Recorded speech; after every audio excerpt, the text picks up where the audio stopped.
जय श्री कृष्ण। आप सभी को पुरुषोत्तम मास की ढेरों शुभकामनाएं। प्रिय भक्तों, आज के इस वीडियो में हम विशेष रूप से बात करेंगे कि पुरुषोत्तम मास के प्रथम दिन पर, पहले दिन पर आपको क्या क्या करना है, कैसे पुरुषोत्तम मास की शुरुआत करनी है, कब स्नान करना है, क्या दान करना है, कैसे दान का संकल्प लेना है, कथा कैसे सुननी है, क्या नियम है जिनको धारण करना है।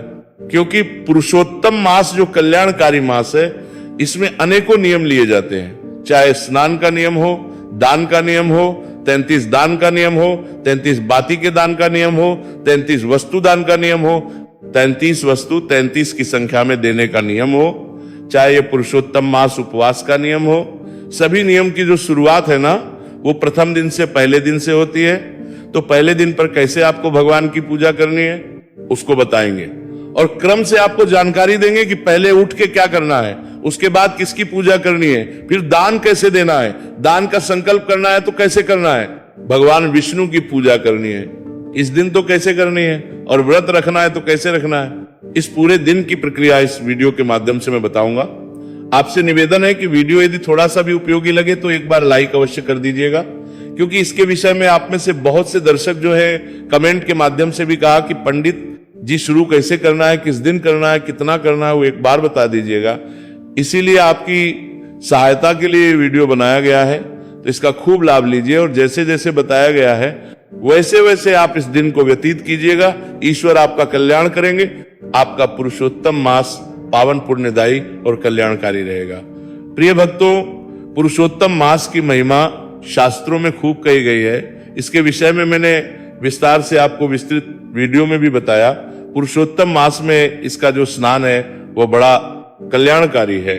स्नान के अलावा 33 दान 33 की संख्या में भी दिए जाते हैं, अर्थात 3 वर्ष के दान कहे गए हैं। वो 33 वस्तु, प्रत्येक वस्तु 33 की संख्या में 33 वस्तु, 33 तार के 33 दीपक का दीपदान।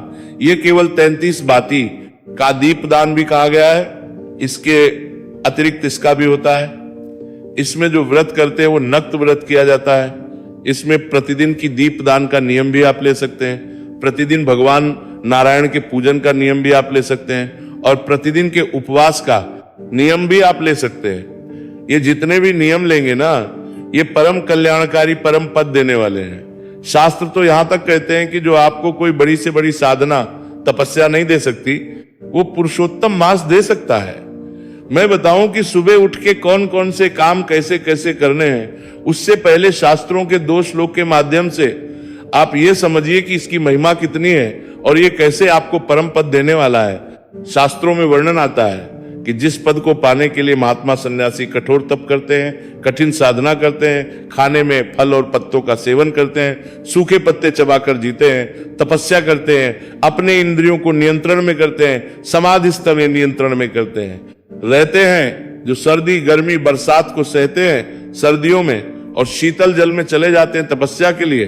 गर्मी में चारों ओर अग्नि जलाकर तपस्या करते हैं, और बरसात में, बरसात के बीच भी हुए तपस्या करते हैं। इतना कठिन तप करने के बाद भी वो जिस परम पद को नहीं पा पाते या बड़ी मुश्किल से पा पाते हैं, भगवान नारायण के, भगवान पुरुषोत्तम के वो भक्त जो पुरुषोत्तम व्रत करते हैं, उस परम पद को प्राप्त कर लेते हैं। पुरुषोत्तम मास का जो व्रत है, और व्रत से अभिप्राय ये नहीं कि उपवास ही करें, व्रत से अभिप्राय है कोई आप कर्म कर लेते हैं। पुरुषोत्तम मास के जो परम पद देने वाले जो कर्म कहे गए हैं, अगर उनमें से कुछ भी आप कर हैं, वह परंपरा आपको प्राप्त होता है, जो बड़े बड़े तपस्वियों को बड़ी बड़ी साधना करने के बाद प्राप्त होता होगा।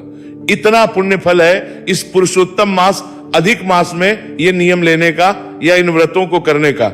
व्रत से अभिप्राय ये नहीं कि आप सुबह से शाम तक भूखे रहे, उसे उपवास कहते हैं। व्रत का अभिप्राय है कि कोई नियम आप धारण कर लीजिए। नियम कोई भी हो सकता है। आप पुरुषोत्तम मास स्नान का नियम धारण कर लीजिए कि प्रतिदिन आप पुरुषोत्तम मास स्नान करेंगे। इसमें क्या करना होगा? व्रत दिन आपको सूर्योदय से पहले स्नान करना होगा। सूर्योदय कब? देखिए आपके यहाँ कितने बजे होता है, आपको देखना होगा। वैसे अभी हिंदुस्तान में, भारतवर्ष की मैं बात करूं तो लगभग 5:30 के आसपास सूर्योदय हो रहा है। धीरे धीरे 5 बजे भी होने लगेगा, तो उससे पहले पहले आपको स्नान करना है, ये मान के चलिए। दूसरा कार्य क्या है? दूसरा कार्य यह है कि आप भगवान नारायण की सेवा का व्रत कर सकते हैं। नियम ले सकते हैं कि प्रतिदिन भगवान को स्नान कराएंगे, चाहे स्नान कराएं, गंगा जल युक्त जल से स्नान कराएं, भगवान की सेवा का नियम ले लीजिए, ये परम कल्याणकारी है।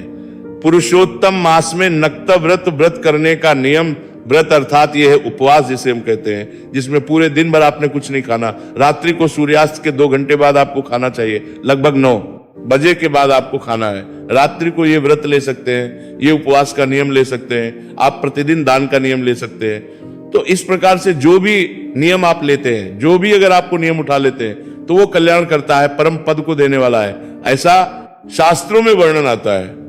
अब बात करते हैं कि प्रथम दिन पर आप इनको शुरू कैसे करेंगे। तो प्रिय भक्तों, पुरुषोत्तम मास की शुरुआत हो रही है, 17 मई से पहला दिन है, प्रतिपदा रहेगी ज्येष्ठ शुक्ल पक्ष प्रतिपदा, और इसका समापन होगा 15 जून को। इसमें आपको प्रतिदिन उस नियम का पालन करना है जो भी आप उठाने जा रहे हैं। अब मैं बात करता हूं कि सुबह सुबह आपको 17 तारीख को पहला कर्म क्या करना है। सबसे पहले 17 तारीख के स्नान पर ध्यान दीजिए। 17 तारीख को सूर्योदय से पहले स्नान कीजिए। सबसे कल्याणकारी है नहाने की जो बाल्टी आदि है, जिसमें आप जल भरते हैं ना, उसमें पहले थोड़ा सा गंगा जल भरिए, फिर शुद्ध जल भरिए, और उससे हर गंगे बोलते हुए या ओम नमो भगवते वासुदेवाय बोलते हुए, ओम नमो नारायणाय आय बोलते हुए स्नान कीजिए। ये स्नान आपको पुरुषोत्तम मास का श्रेष्ठ पुण्य प्रदान करेगा।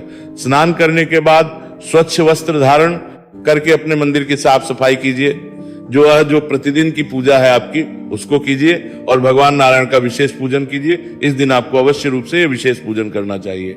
आप चाहें तो प्रतिदिन कर सकते हैं, प्रतिदिन ना करें तो कम से कम आज अवश्य कीजिए। तो अब हम पूजन बात करेंगे, दान कैसे देना है इसकी बात करेंगे। सबसे पहले आता है सब में संकल्प। चाहे दान देना है तो उसके लिए भी आपको पहले दिन पर ही संकल्प लेना है। चाहे दान 33 वस्तुओं का हो, 33 वस्तु के नियम हो, चाहे 33 का नियम हो, जो भी नियम आपने धारण करना है उसका संकल्प तो आज ही होगा, पहले ही दिन होगा। स्नान आदि से निवृत्त हो के स्वच्छ वस्त्र धारण करके जो भी आपका मंदिर है वहां पर आसन लगा के बैठ जाएं। 1 लोटा लीजिए तांबे का, उसमें थोड़ा सा गंगा जल भरिए, फिर शुद्ध जल भरिए।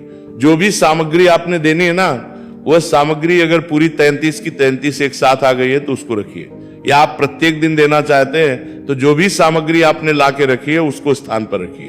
भगवान नारायण की कोई तस्वीर या प्रतिमा आपने मंदिर में विराजमान कर रखी होगी तो उत्तम है, आप चाहे तो चौकी पर विराजमान कर सकते हैं। विशेष रूप से अगर आपके पास लड्डू गोपाल हैं या भगवान का शालिग्राम स्वरूप है ना, उन्हें विशेष रूप से स्नान कराइए।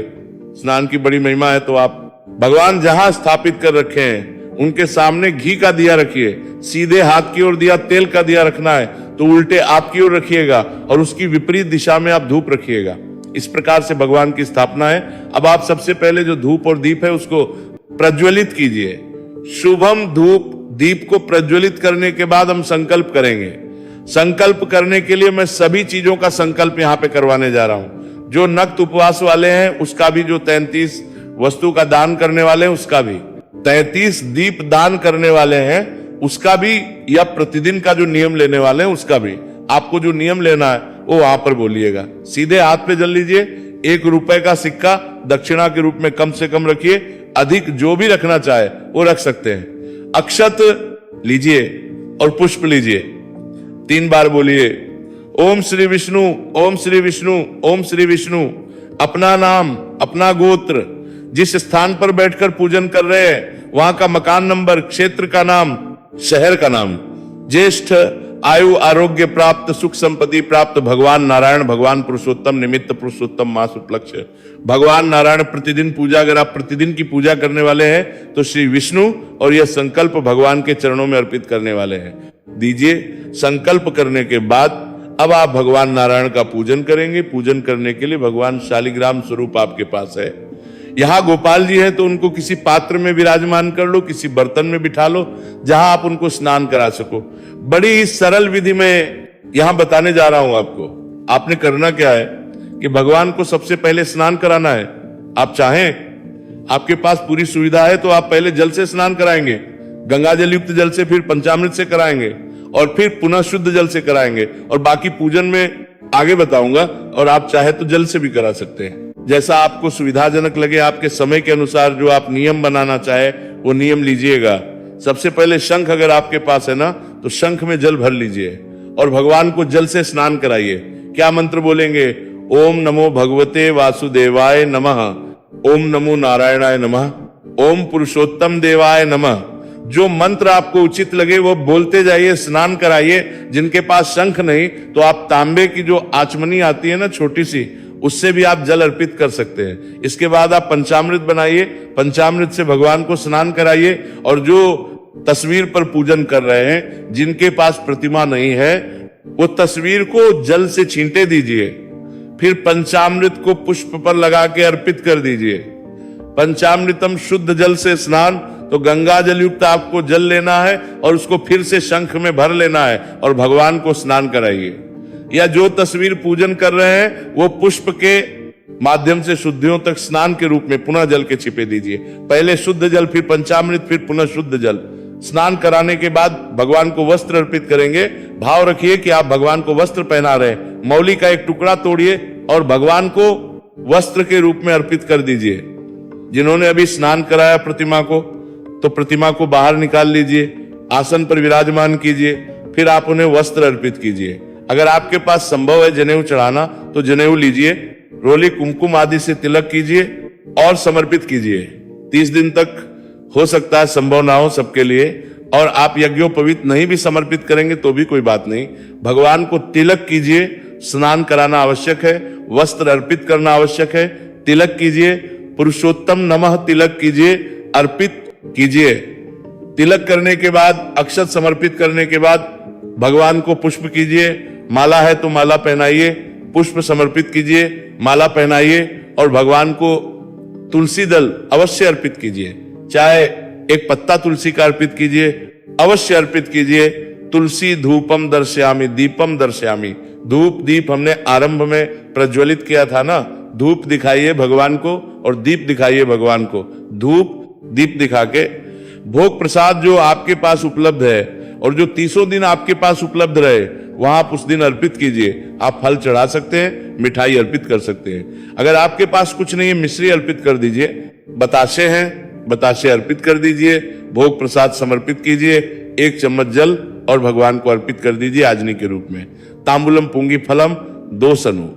अगर आपके पास पान का पत्ता उपलब्ध है तो उस पर 2 लौंग, 2 इलायची, 1 सुपारी रखिए।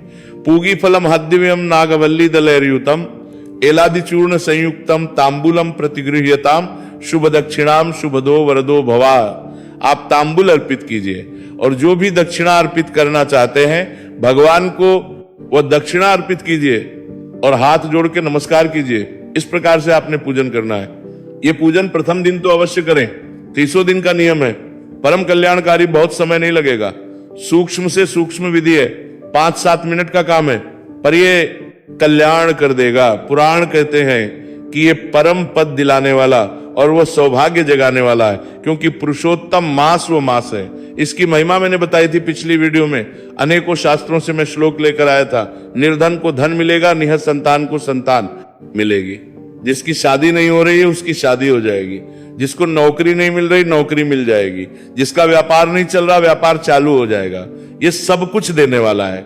जिस भाव से मांगते हुए आप पूजा करेंगे वो प्राप्त होगा। नारायण की पूजा करें। पूजा करने के बाद महात्म्य अवश्य सुने, आरती कीजिए। इसके बाद भगवान की ओम जय जगदीश हरे आरती है, इससे आरती कीजिए। अब आपने जो संकल्प जो आपने लिया है ना, तो आप जो वस्तु दान देने वाले हैं ना, हाथ में जल लीजिए और भगवान नारायण का ध्यान कीजिए कि प्रभु मैंने इतनी वस्तुएं 33 वस्तु दान करने का नियम लिया था, संकल्प लिया था। आज ये वस्तुएं मैं उसके निमित्त अर्पित कर रहा हूं, आपको अर्पित कर रहा हूं। इन्हें स्वीकार करें। हाथ में जल लेके चारों तरफ घुमा के और छोड़ दीजिए और उसके बाद आप योग्य व्यक्ति को दान दे दीजिए। जो भी दान देनी है, 33 वस्तु दान देनी है, 33 की संख्या में 33 के 33 दे दीजिए। अगर आप 1-2 देना चाहते हैं 1-2 दे दीजिए। जो भी वस्तु आप दान देना चाहे ना, वो वस्तु आप दान के रूप में दीजिए। इसी प्रकार से जल, अच्छा संकल्प आपने पहले दिन दे दिया है। अब हो सकता है कि कुछ वस्तु आज दान दें, कुछ वस्तु कल दान दें, तो प्रतिदिन केवल हाथ में जल लीजिएगा। मन में भाव रखिएगा कि प्रभु मैंने प्रथम दिन पर इतनी वस्तु दान देने का संकल्प लिया था पुरुषोत्तम मास में। ये वस्तुएं उसी निमित्त में अर्पित रहा हूं या कर रही हूं। इन्हें स्वीकार करें और वह जल छोड़ दीजिए। बस इतना बोलते हुए जब भी आप दान दें, आप आपने जल लेके छोड़ दीजिए और उसके बाद वो वस्तु दान दे दीजिए। प्रतिदिन संकल्प की आवश्यकता नहीं है। संकल्प आपने प्रथम दिन पर ले लिया है, दीपदान का संकल्प आपने प्रथम दिन पर ले लिया है, प्रतिदिन दीपदान कर सकते हैं। अच्छा, ऐसा आवश्यक नहीं है कि 33 दीपक ही जलाएं, आप प्रतिदिन एक बत्ती का दीपक भी जला देंगे तो ये भी परम कल्याण करने वाला है। ये कह समझिए कि इससे बड़ा दान नहीं है। इस पृथ्वी पर दीपदान की महिमा है। शास्त्रों ने, मैंने आपके लिए एक वीडियो बनाया था, उसका लाभ ले लिया होगा, आपने नहीं लिया है तो अवश्य लीजिए। शास्त्रों की महिमा है उसमें कि एक दीपदान पुरुषोत्तम मास में कैसे आपका कल्याण करता है। 33 मालपुए का दान, भगवान शंकर ने इसकी महिमा बताई है, खूब महिमा है इसकी। ये तांबे के पात्र में रख के दिया जाता है। इसको भी अगर आपने वीडियो को नहीं देखा है तो अवश्य देखिए, कोई बड़ा कल्याणकारी वीडियो है। भगवान शंकर के द्वारा बताई गई महिमा है कि कैसे 33 मालपुए देने हैं। ये 33 देवताओं के नाम के हैं। तो कौन कौन से मंत्र पढ़ने हैं, किन मंत्रों के द्वारा ये मालपुए का दान होगा, इसको आप देख लीजिएगा। इस प्रकार से आप प्रथम दिन पर इन दान को कीजिए। और जो लोग व्रत का, जो उपवास का नियम ले रहे हैं, पूरे दिन भर आप उपवास रखिए। संकल्प करने के बाद, भगवान नारायण की पूजा करने के बाद दान आदि कीजिए। एक बात का ध्यान रखिए, जो 33 दीप दान या 33 दान का नियम नहीं ले रहे हैं, कुछ ना कुछ दान आप प्रतिदिन करें। चाहे 10 रुपए का दान करें, 10 रुपए की वस्तु का दान करें, कुछ ना कुछ इस महीने में अवश्य कीजिए। प्रतिदिन का नियम दीजिए। परम कल्याण का भी सायंकाल को जब सूर्यास्त हो जाएगा, उसके बाद आपने 2 घंटे बाद व्रत खोलना। दीपदान जो है वो सूर्यास्त के समय परम कल्याणकारी है, अर्थात सूर्यास्त से 15 मिनट पहले और 15 मिनट बाद तक का समय मैं कह सकता हूं, उसी समय आपको ये दीपदान करना चाहिए। दीपदान कहां कर सकते हैं? भगवान के सामने कर सकते हैं, दरवाजे पे कर सकते हैं, तुलसी माता पे कर सकते हैं, केले के पौधे पे कर सकते हैं, चौक पे कर सकते हैं, चौराहे पे कर सकते हैं, जहां आपको लगे वहां दीपदान कर सकते हैं। दीपदान अवश्य करना है, बस ये ध्यान रखिए। ये थी जानकारी कि कैसे आपको पुरुषोत्तम मास की शुरुआत करनी है, सभी संकल्प कैसे लेने हैं। जानकारी थोड़ी भी अच्छी लगी हो लाइक कीजिएगा, शेयर कीजिएगा, कमेंट बॉक्स अपनी राय दीजिएगा कि आपको हमारे वीडियो कैसे लगते हैं। कोई सुझाव हो तो वो भी दीजिएगा। भगवान सब पर कृपा करें। हरे कृष्ण।